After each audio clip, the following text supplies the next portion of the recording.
But what I wanted to do now is have our quick look at Apollo 14, which happened 50 years ago this month. So that was January 31 to February 9 in 71. So the crew for Apollo 13 and 14 were announced in August of 69. So Shepard and his crew initially designated for Apollo 13. However, they felt he needed more time for training, given he had not flown in space since 1961. Chose him to move into Apollo 14. And of course, 14 moved back to 13. So before the abort of the Apollo 13 mission, the plan was to have Apollo 14 land near Littrow crater in Mare Serenitatis, where they're thought to be volcanic. After 13 returned, it was decided that a landing site near Cairn crater in the Framaro Formation was scientifically more important than Littrow.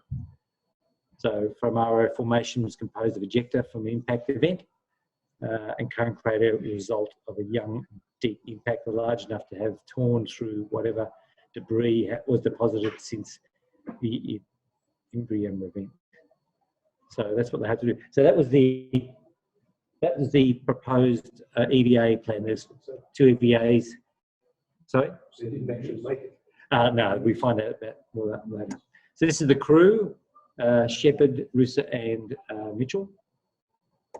So for those who don't know, Alan Shepard was the first American in space. He didn't orbit, he did a suborbital in 61. He was then grounded with Meniere's disease, so the chief astronaut. And then he had surgery in 68 and it was successful, so he put himself on a mission for 14, well, 13 and then 14. Stuart Russa is 37 when he flew. He'd been a smoke jumper before joining the Air Force. People know what smoke jumpers are? Yeah.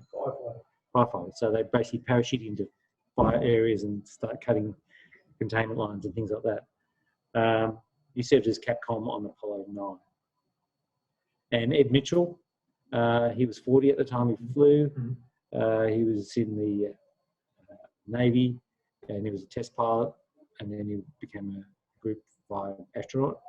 Served on the support crew for 9 and backup crew for 10. So changes, obviously there were some changes after Apollo 13 because of what happened. So they redesigned the oxygen tank, which was the main area that had the problem. Oxygen tanks reduced the likelihood of electrical shorts, added a 3rd oxygen tank. You can see the 3rd oxygen tank somewhere there. They changed the insulation, they put extra bits and pieces that's quite different to the other one. And they put in a 3rd tank in here as well. Additional backup battery and emergency water supplies were added as well. Now, here's a question for you space nerds. The square, as we saw in the movie, the square CO2 scrubbers in the CM, the command module, didn't fit in the lunar module's slots. Were they redesigned in Apollo 14 and beyond? They were not. The system redesigns used Apollo 13 onwards would prevent the loss of the CSM oxygen and necessitate the shutdown that necessitated Apollo 13. Basically, the amount of engineering, redesign and work that would be needed was so massive, it would have delayed everything to a crazy extent, so they basically... Well, that's right. I mean, despite the movie, they had actually gone through those simulations on the ground about what they would do in certain cases. Eh? They already knew how to fix it. Yeah. So, yeah, that was a bit of Hollywood, but yeah, interesting. Yeah. So, more changes for Apollo 14. The first landing, Apollo landing, apparently they landed with only 20 seconds of fuel. Is that correct? No, the biggest myth about the Apollo first moon landing was those 20 seconds. Neil and Buzz could have stopped their approach a few feet above the surface and stayed there for more than a minute before letting Eagle drop safely to the surface. This is the descent stage, looking from the bottom. This is the tanks of fuel here, etc. descent stage. We'll get that further on. Well, there's a couple of things here. One is that I didn't know exactly. It's very hard to measure what the fuel level was. And two,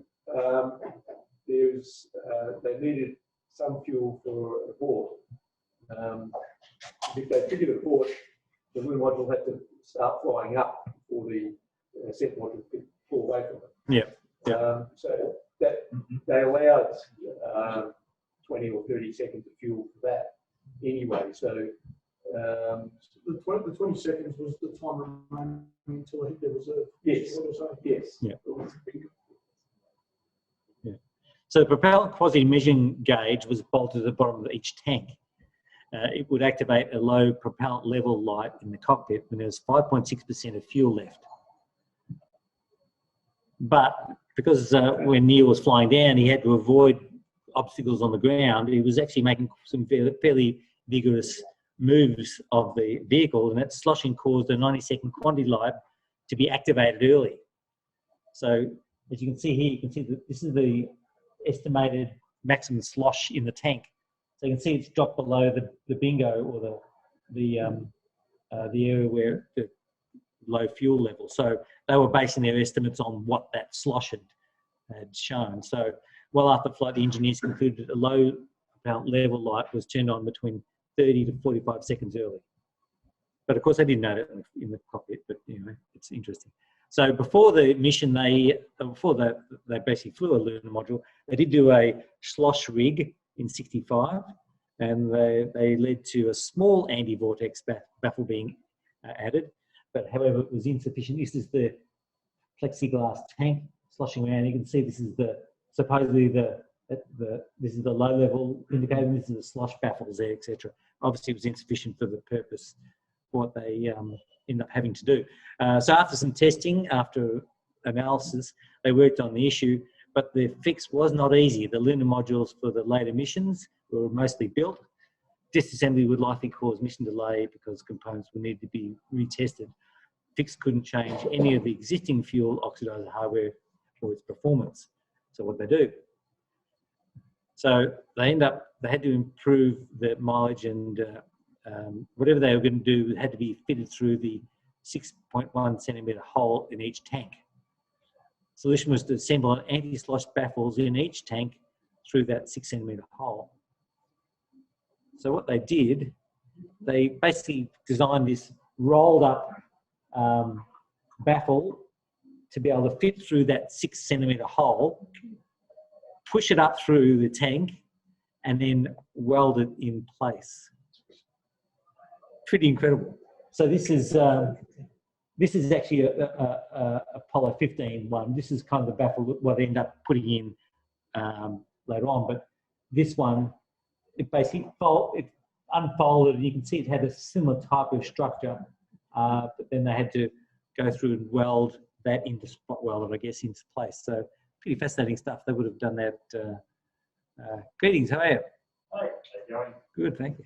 Unexpected dog rescue has delayed me tonight. Oh no! Well, I hope it was a good outcome, was it? It was a good outcome. That's good. Oh well, that's what's important. Yeah. So other changes for Apollo 14, they added this modular equipment transporter, a bit like a big golf cart. Rickshaw, you did right. Later missions, they would use a self-propelled lunar roving vehicle instead. So this is a bit of a, nobody you can see it very well, but there's two-wheel cart there with all the equipment that they put on. And this is them in their 1/6 G parabolic loop training, testing it out on the before flight.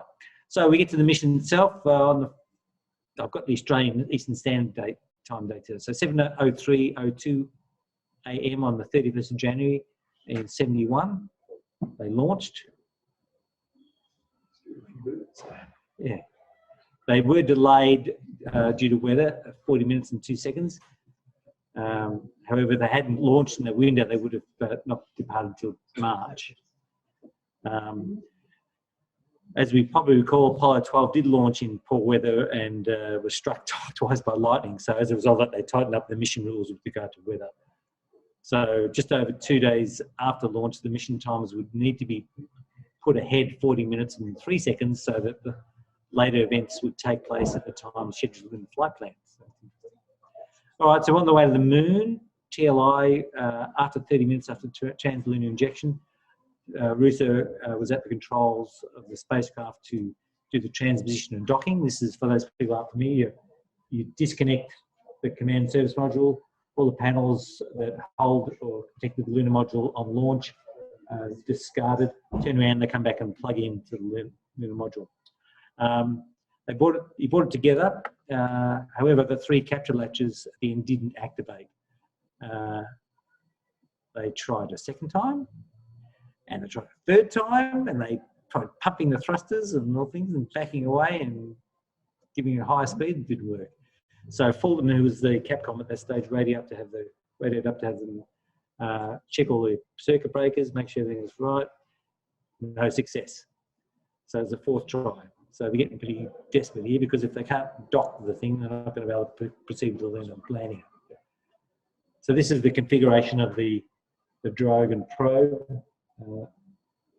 This is the probe here that extends out.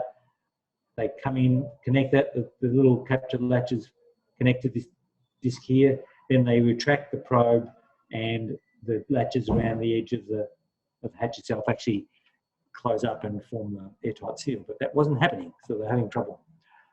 So they tried another attempt, and on the 5th attempt, it failed again. So for the next attempt, they advised the crew to come in for another docking once the probe was in the drogue, to continually fire the thrusters to keep the 2 vehicles together while they simultaneously commanding the probe to retract, so that the 12 latches. So the 6th attempt, it actually worked. So big relief for them there. So they finally got into orbit around the moon.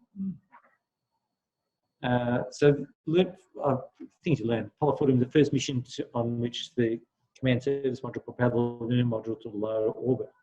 They would have done it at 13, but they obviously didn't get to do that. So this was done to increase the amount of hover time for the lunar module and extra safety factor. After separating the lunar module, they began getting an abort signal from a faulty switch. They thought that it was a problem with the erroneous readings of a tiny ball of solder shaken loose. It was floating behind the switch in contact in the circuit. They tapped the switch, and it sort of fixed itself, and then it went back again. So it wasn't a permanent fix. So the theory was probably about right with this loose ball of solder. So if that problem occurred on the descent, the computer would think the signal was real for an abort, and they'd have an abort causing the ascent stage to separate, so they would not get to land. So not very happy about that plan. So what they did, the computer programming people at MIT were the people that ran the computers, or can program the computers and the landing software, etc. However, the computers at that stage were pretty much all hardwired. You see that weave rope computer system, so you can't really just flick up the updated software version. So they had to come up with a workaround, and this guy, Don Isles, is a 27-year-old programmer at the time, created a set of instructions which the astronauts then keyed into the computer. And the idea was to fully abort the computer to think it was already in abort mode. So if it was already doing abort, it wouldn't have to do another abort. So he thought it was the only way to block out completely was to think it was an abort was already in progress. So this is Don Isles. So it worked, but it required a few additional well-timed steps by the astronauts to compensate for the programming changes. Most notably, at precisely 26 seconds after engine was turned on for the lunar descent, Shepard had to manually throttle it up to maximum thrust. If a real abort were suddenly needed, the landing, Mitchell would have to quickly program the new instructions. So that would be a bit of pressure. Apparently Mitchell was an expert on the lunar module. And, was really capable of doing all that. So the second problem they had was on the landing radar. It wasn't locking on to the surface. So they cycled it and managed to acquire it. So they managed to proceed with the landing. However, many people, including I think Shepard, indicated if he hadn't been able to lock on, he would have gone ahead and land anyway. Fair enough too. I think we would have done the same. So anyhow, they finally landed, and that was the view out of the window. So not a bad day on the moon. So they are at the lunar surface. Obviously, this is a picture from the outside. So they landed at 5:18 a.m. the 5th of February on our time, 71. So Shepard stated after he stepped out on the lunar surface, it's been a long way, but we're here. And I've read somewhere that I think he actually shed a tear, which for the tough guy. Yeah, there you go. Yeah. They devoted much of their first EVA to offloading equipment, the LSAT, the US flag, setting up the mobile equipment transporter. They were televised back. Mitchell deployed the Apollo seismic experiment, geophone lines. It fired thumper explosions, vibrations to give the scientists back on Earth information and composition of the lunar regolith. So this is the central station and the thumper stations there. The lunar dust detector. Prior to the Apollo landings, it was thought that there would be a heavy dust layer deposited on the Apollo lunar surface experiments package during the lunar module ascent, possibly from other long-term sources.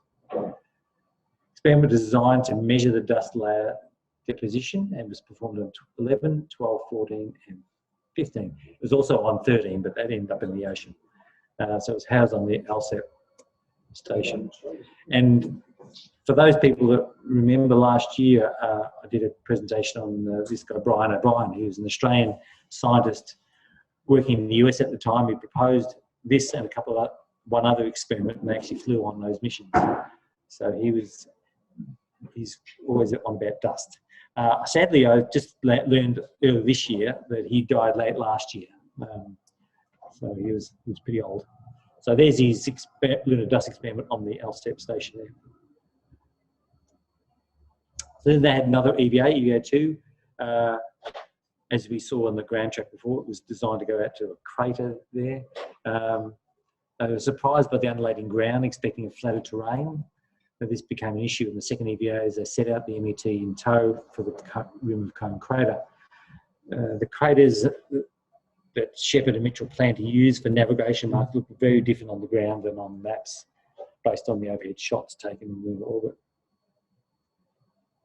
So we saw this map before. They consistently overestimated the distance they had travelled. Mission Control could see nothing of this as the television camera was back at the lunar module, but they were worried that the clock ticked on the EVA and monitored the heavy breathing and rapid heartbeats of the astronauts. Yeah. They topped one ridge and they expected was the crater rim, only to view more such terrain beyond. Although Mitchell strongly suspected the rim was nearby, they had become physically exhausted from the effort. They were instructed then to take some samples and come back. Later analysis showed that they actually got within 20 metres of the surface of the crater. So this is I'll go back.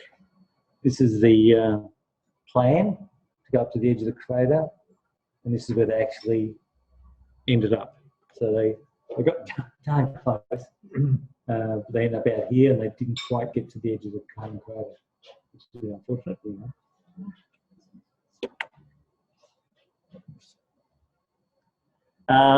Once I got back to the lunar module, in the view of the TV cameras, Shepard performed his stunt with the golf club.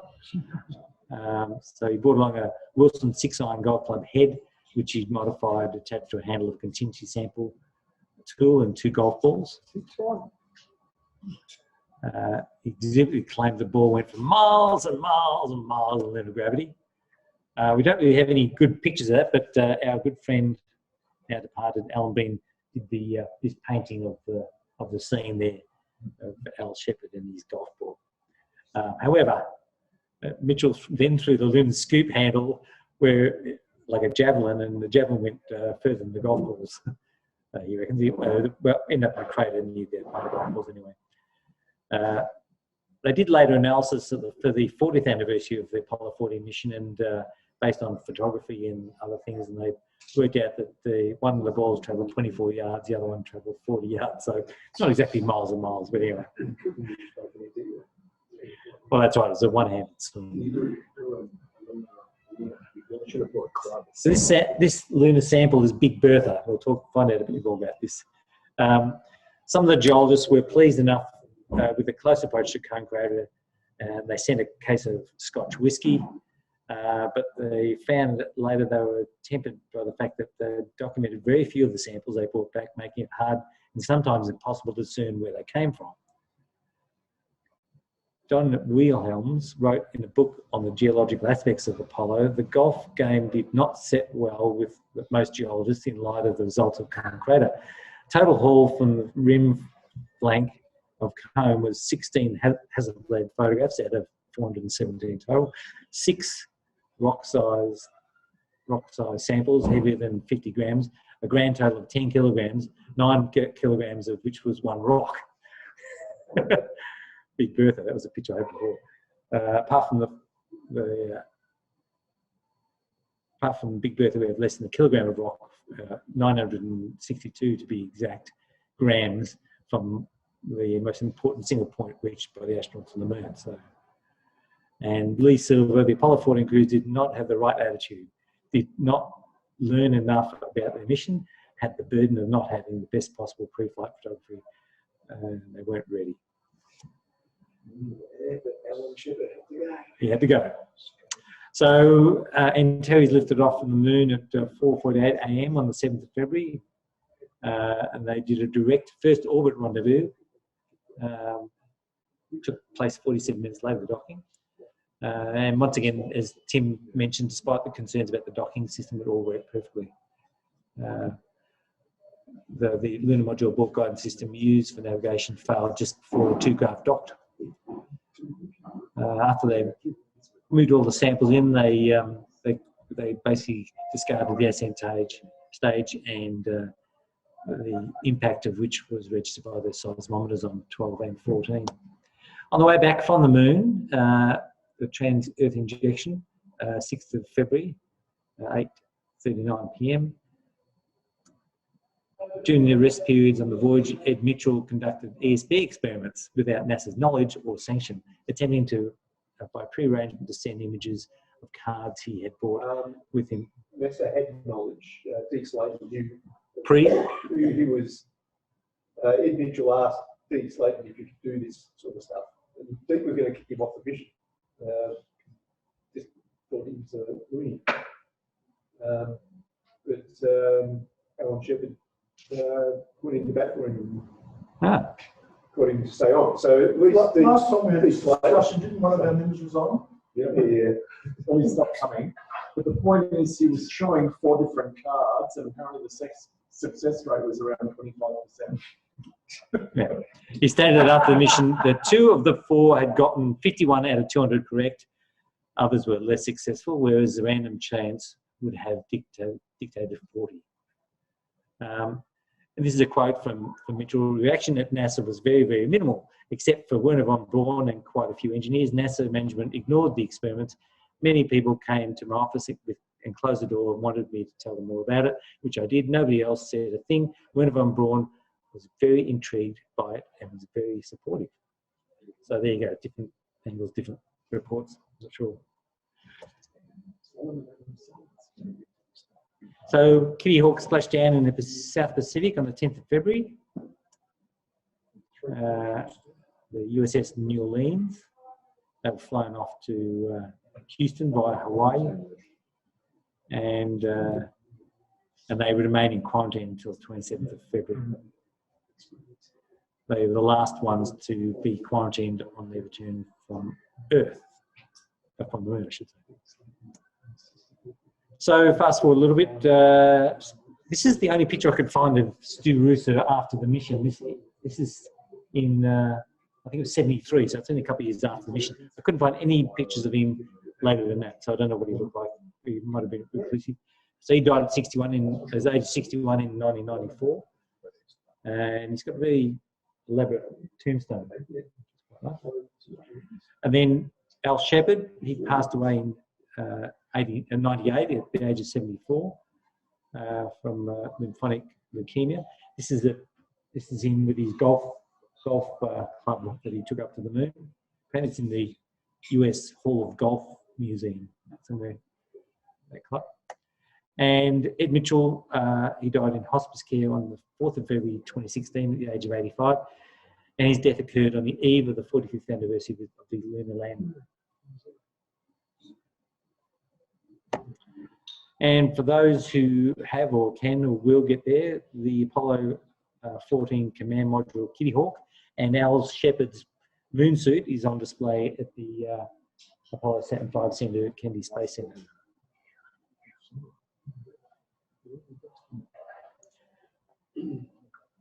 And a nice little thing, as I mentioned at the start, Stu Rooser was a fire jumper, a smoke jumper with the Forestry Service, etc. So he took several hundred tree seeds on the flight, and they were germinated after they came back and were widely distributed around the world, community of moon trees. Some seedlings were given to State Forestry Association in 75 and 76.